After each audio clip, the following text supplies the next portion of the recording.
Well, if you look up ahead, you'll see Grey Monk Winery.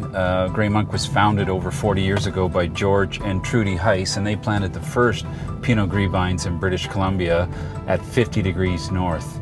That makes this winery one of the coolest cool climate wineries in the world. You came to nearly the 50th parallel in Okanagan Center. There was no wineries here at the time, very few vineyards. Why did you choose this site?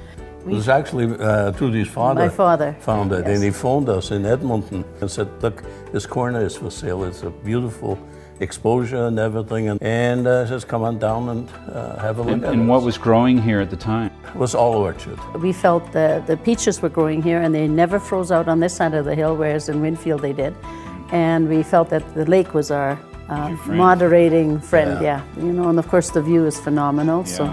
George, you're the original importer of Pinot Gris into Canada. It's now the #1 selling or planted white variety in British Columbia. Why did you choose Pinot Gris back in 40 years ago? I liked it in Austria. You like the taste? I liked the flavor of the wine. Yeah. Didn't know how to grow it, but I had to learn that. But I certainly liked the wine. Once you got the winery started, you actually chose the Pinot Gris, or the Austrian name, which is Grey Monk. Graue Mönch. Yeah.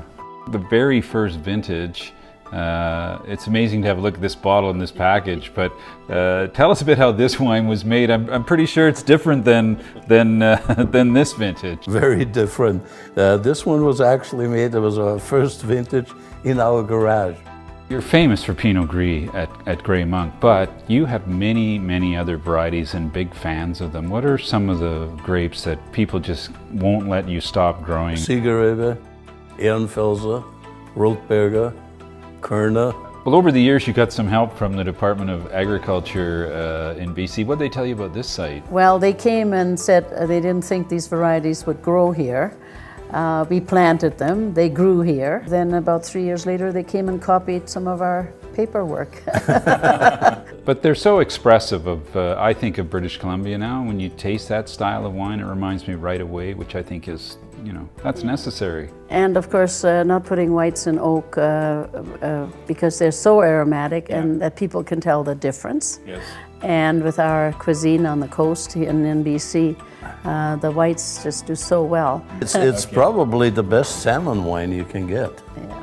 For our Pacific salmon. Yeah, it's been a decade now since you've been making red wine in a big way, and it's been well accepted by your customers as well.